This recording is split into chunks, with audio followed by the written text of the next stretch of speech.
الله په پاکۍ یادوي هر هغه څه چې په آسمانونو او په ځمکه کې دي او هغه برلاسه او د حکمت څښتن دی.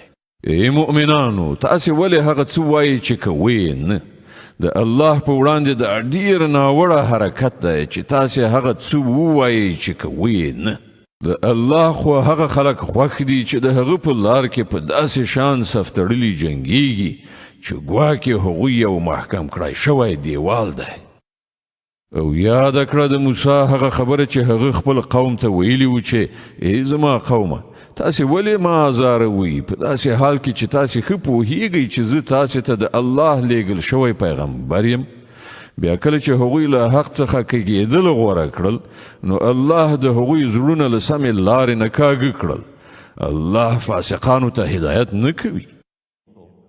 او یاد کړه د مریم د زوی عیسی هغه خبره چې هغه ویلي و چې ای بني اسرائیلو زه تاسې ته د الله لیږل شوی استازی یم، تصدیقونکی یم د هغه تورات چې له مانه مخکې راغلی موجود دی، او زیری ورکوونکی یم د یو پیغمبر چې له مانه وروسته به راشي چې د هغه نوم به احمد وي.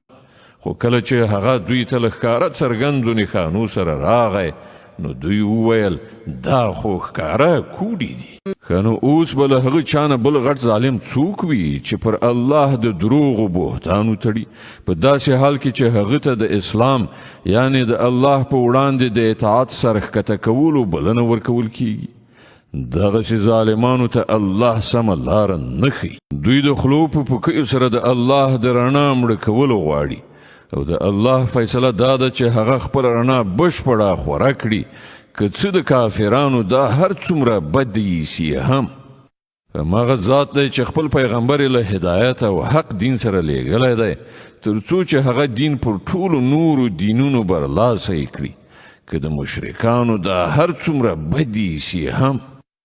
ای مؤمنانو زه وښیم تاسې ته هغه تجارت چې تاسې له دردناک عذاب نه وژغوري.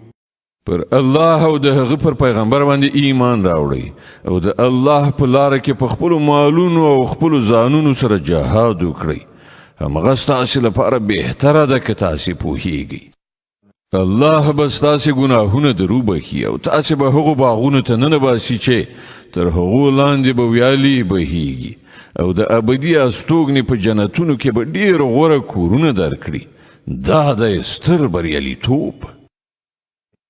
او هغه بل شی چې تاسې غواړئ هغه به هم درکړي. د الله لخوا مرسته او ډېر نږدې په برخه کیدونکی بری. ای پیغمبره مؤمنانو ته د دې زیری ورکړه. ای مؤمنانو د الله مرستندویان شئ لکه څنګه چې عیسی د مریم زوی حوارینو ته ویلي و څوک دی د الله لوري ته په بلنه کې زما ملاتړ؟ او حوارینو ځواب ورکړی و موږ یو د الله مرستندویان. په هغه وخت کې د بني اسرائیلو یوې ډلې ایمان راوړ او بلې ډلې انکار وکړ. بیا موږ د مؤمنانو ملاتړ وکړ د هغوی د دښمنانو پر ضد او همغوی برلاسي شول.